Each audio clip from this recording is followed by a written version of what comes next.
Hey, what's up guys, it's Bakes and thanks for joining me for another episode of my Top 10 series. Today's episode is going to be my top 10 favourite horror movies that I covered in my random horror reviews in 2022.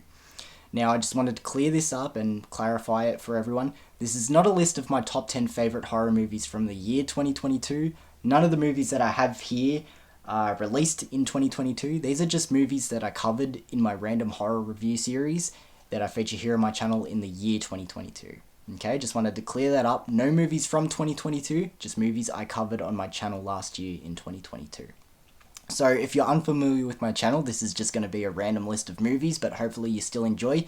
If any of the movies interest you, I have reviews of them on my channel. So just making you guys aware of that. I briefly brought up the idea for this list in my latest upload, so if you want more clarification on what I'm talking about, go check that out also. But when I spoke about this idea for this top 10 list, I sort of pitched it as my top 10 highest rated horror movies that I did for my random horror reviews. But the more I thought about it and the more I got closer to recording this video, the more I sort of didn't like that idea, purely because most of the movies that I rated the highest are movies that are pretty well known and get spoken about a lot.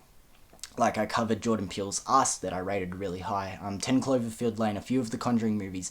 A lot of people know those ones, so instead I went with some movies that I covered that I still don't feel like get much appreciation or I don't hear a lot of people talk about, so maybe I can bring them up again.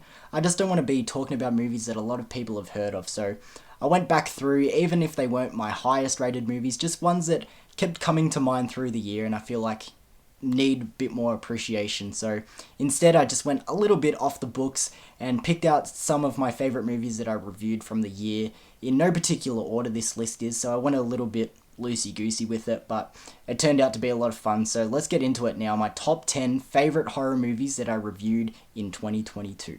Before we get into the film that I have here at my number 10, I just want to remind you guys that this list is in no particular order, and if you've seen any of my reviews for any of the films that I have here, you might notice that when I did the reviews of them back then, I didn't actually rate them too high. But as I said, this isn't a top 10 list of my highest rated movies. These are movies that I just feel like maybe need a little bit more appreciation, or maybe not a lot of people checked out my reviews of them. So I'm not sure what many of your thoughts are on these films. So these are just movies that I had fond memories of checking out this year. So starting off at my number 10, we have Phoenix Forgotten. Now, if you're a fan of found footage films and alien films and mockumentary style movies, this is going to be right up your alley.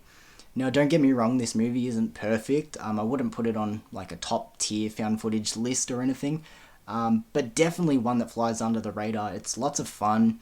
There are parts where it gets a little bit slow and it almost sort of wants you wanting more, but I rarely hear people talk about this one. And as I said, if you're a fan of found footage / mockumentary style movies, this is going to be perfect for you. But as I said, I don't hear a lot of people talk about this one.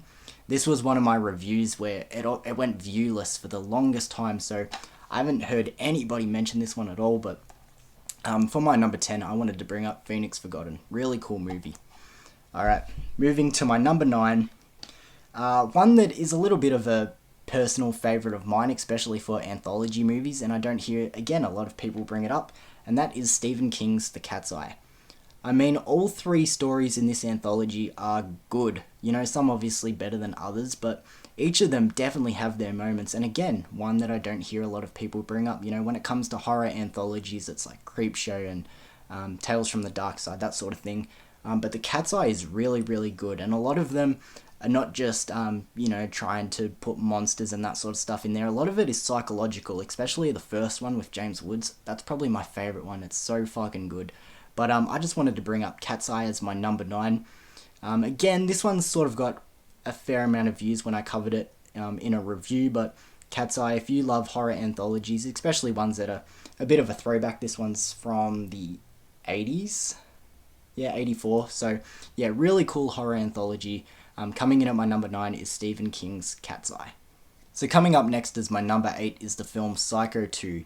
Definitely one that I feel like is underappreciated and overlooked. And quite honestly, I feel like all the Psycho sequels get not mentioned a lot, and I feel like at least a lot of mainstream horror movie fans don't even know there's a Psycho 2, 3, or 4. And the funny thing is, they're all actually pretty good also, but this one is my favourite of the Psycho sequels.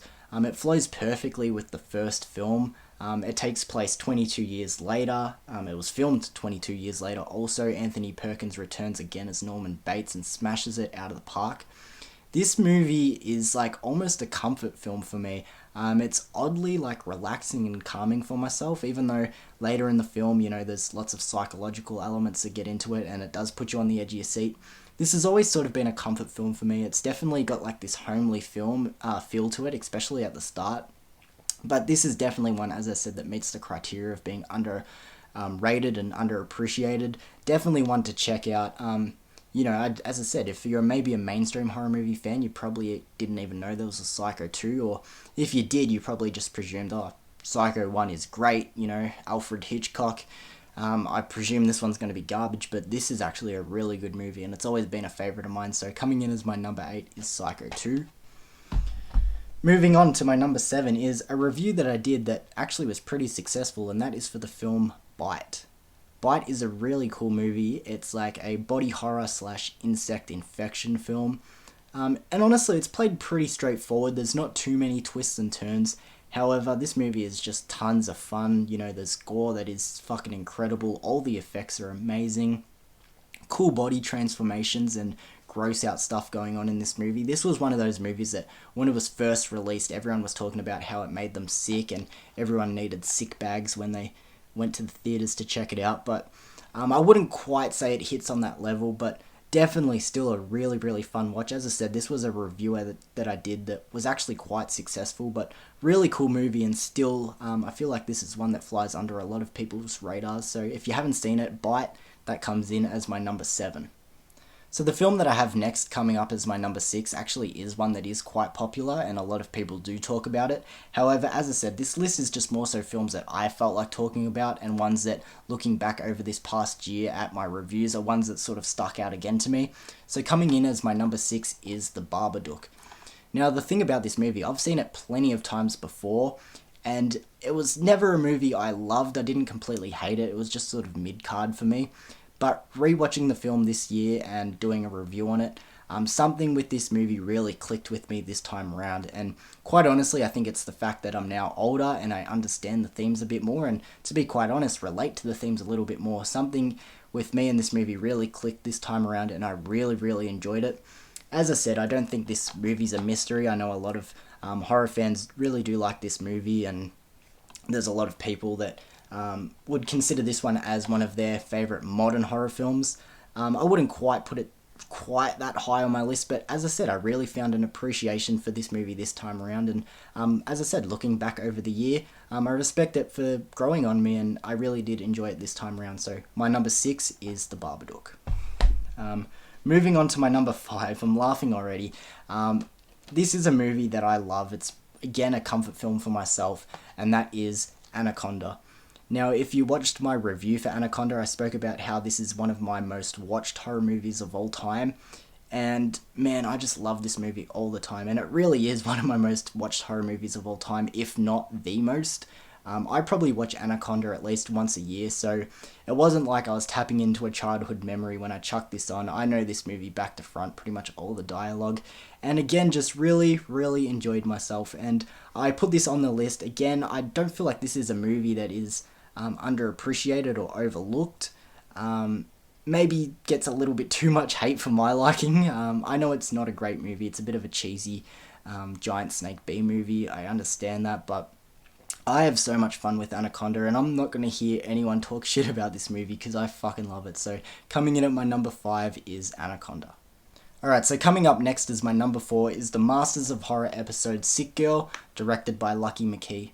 Now, when I reviewed the episode Sick Girl on my channel, it didn't get many views, which is fair enough, that's fine. But what did get lots of views was Bite. And if you like Bite, I feel like Sick Girl is the better version of that. Now, I love Bite, Bite's fine, but this episode always fucking blows my mind every time I check it out. It's got the body horror, insect slash... It's got a lot of similarities to Bite. I'm being completely honest, it's got lots of similarities, but as I said, I just think this is the better version.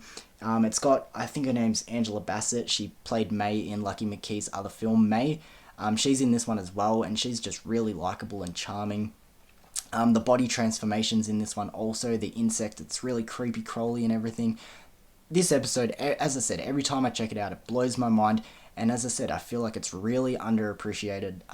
If you've seen Bite and you liked it, or watched my review of Bite and it interests you, check out Sick Girl as well. It flies by, obviously, because it's only a Masters of Horror episode, so it's only got a 45 to 50 minute runtime, but it's really fucking good, so couldn't recommend it enough. As my number 4, I have Sick Girl. Moving on to my number 3. Now, this is a movie that I do know a lot of people have spoken about. It's only from last year, so it is still quite popular. However, it was the first horror movie that I ever did a review of here on my channel. If you're unfamiliar with my channel, this is only my first full year of YouTube. So the first ever movie that I covered was Candyman from 2021. Now, when I spoke about this movie, I think I gave it a rating of like a 9 or a 9.5.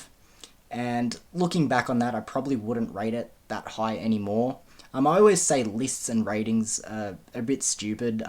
My friend Moods616 on YouTube, he always says lists and ratings are for dummies, because the thing is, your opinions on films always change, and that's allowed. You don't have to set anything in concrete. And looking back, as I said, I probably wouldn't rate it that high anymore.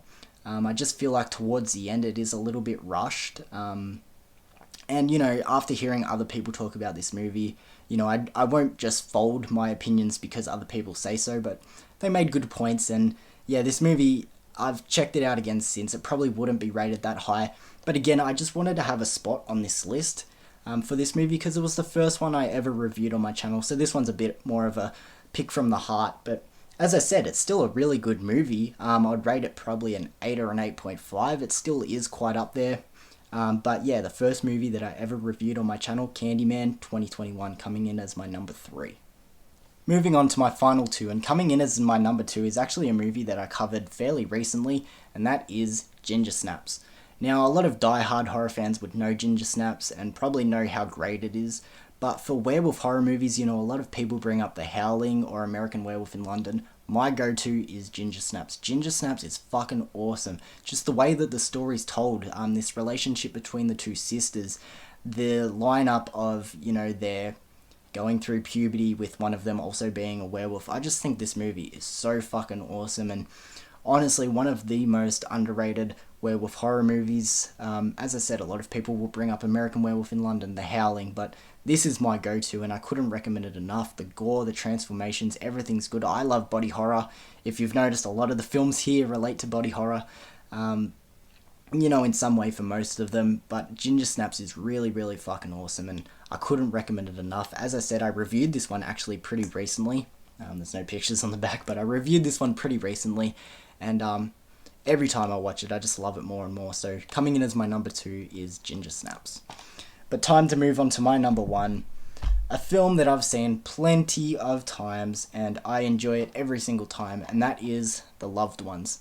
I feel like this is one that's been getting more appreciation over time, but still definitely overlooked. It's an Australian horror movie. Now, that's not me being biased because I'm Australian, but I think this movie is fucking awesome. I don't know how to describe this movie. It's like a mix between like a creature feature slash torture slash slasher. It's got a bit of everything, but it is so fucking good. I love this movie each and every time I watch it. In a way, it's almost like a good Valentine's Day horror movie too. Obviously got some romance slash love elements in it. Lola's a fucking bad bitch, but yeah, this movie, every time I watch it, it blows my mind. And as I said, over recent time, I feel like it started to get more appreciation, but still, The Loved Ones, I couldn't recommend it enough, so that's why I have it as my number 1. Even though, as I said, this list was in no particular order, this was pretty much a lock-in. I couldn't change it. Alright, there we go, guys. We've finally gone all the way through the list, but as usual, at the end of my top 10s, we do a quick little recap. So coming in as my number 10 was Phoenix Forgotten. If you love found footage horror movies and really like those like UFO mockumentary things that always play on Netflix or Discovery Channel, this is going to be right up your alley. As I said, it's not a perfect film by any means. As I said, it almost kind of left me wanting more, but definitely one that flies under the radar, so I would recommend it, Phoenix Forgotten. Coming in as my number 9, always a favourite horror anthology, Cat's Eye. As I said, lots of the stories have psychological elements, but they're still so much fun. And all the stories in this one, as I said, are really good. So coming in as my number 9, Cat's Eye. Number 8, Psycho 2. As I said, I just feel like all the Psycho sequels are underappreciated, but this would be the best of the lot, so Psycho 2. Coming in as my number 7, Bite. As I said, I feel like maybe this one is a little less underappreciated, but still lots of fun. And yeah, if body horror and, you know, creature feature films are up your alley, this is going to be a perfect suit for you. Coming in as my number 6, definitely one that gets lots of love, but as I said, I found a new appreciation for it this time around. The Babadook. Definitely connected with the themes a bit more. I think that's what really got me over the line with this one, and I just wanted to include it on this list. As I said, it's definitely not one that's underappreciated, but I just wanted to put it on there because I found a newfound love for this movie. So, The Babadook. Coming in as my number 5, always been a favourite of mine, Anaconda. I'm just going to sort of leave it there. It's cheesy fun, but I fucking love it. Number 4, definitely one that's underappreciated. As I said, if you love Bite, you're going to love this one. Sick Girl. Masters of Horror episode directed by Lucky McKee. Lots of fun with that one. As I said, it's probably a better version of Bite, so if you like Bite, I can't see you guys not liking Sick Girl. The first movie that I ever did a review of on this channel, coming in as my number 3, Candyman from 2021. Still such a great movie. As I said, over time, opinions on films change. You don't need to set them in stone, so I probably wouldn't rate it as high, but still tons of fun. And to be completely honest, my first review, I was a bit nervous and just fumbling over words and everything. There was lots of actors, I was just getting names wrong or not even trying to pronounce their names, whatever, but Candyman, soft spot in my heart because it's the first movie I reviewed on this channel. Coming in as my number 3. Underrated werewolf movie, Ginger Snaps. As I said, die-hard horror movie fans know exactly how great this movie is, but my number 2, Ginger Snaps. And wrapping up the list, as I said, one of my favourite modern horror movies, and not just saying it because it's an Australian film, but The Loved Ones. As I said, this movie, every time I watch it, it's so much fun, leaves me speechless, coming in as my number 1. Now, I quickly wanted to talk about a few movies that almost made this list. I had the Fright Night remake. The only reason I sort of went against it is I still don't love that movie, but I just feel like it gets too much hate, especially for remakes. It really isn't that bad. Dolly Dearest. That movie is kind of bad, but every time I watch it, I fucking love it, and it lives in my head rent-free. I love Dolly Dearest. That one almost made the list as well. One that surprised me, Captain Kronos, Vampire Hunter, I think that's what it was called. I reviewed that about halfway through the year. That was one that surprised me because it's a Hammer horror film, a little bit old, and sometimes they leave me a bit bored. This one I wanted more. I loved Captain Kronos. It completely caught me off guard. And the next one is Trick or Treat. I believe it's from 88 or 86, something like that. It's not the one with Sam from 2007, directed by Michael Dougherty. It's the other one with Ozzy Osbourne and Gene Simmons. That's one that almost made my list as well. But thank you for joining me in this episode of my top 10 series, guys. As I said, this was a bit of a smodge, rough, put together list. Not a lot of thought completely went into it, if I'm being completely honest. I'm sure you guys got the gist of it. But I enjoyed putting this list together and, you know, looking back over movies that I talked about this year. As I said, maybe not my highest rated ones, but ones that stuck with me and ones that I felt like needed more time to be talked about, and maybe hopefully I've won you guys over with some of these movies. Let me know your thoughts on any of these movies in the comments below, and I'll see you for another video again soon. Thanks for joining me again, guys. Peace.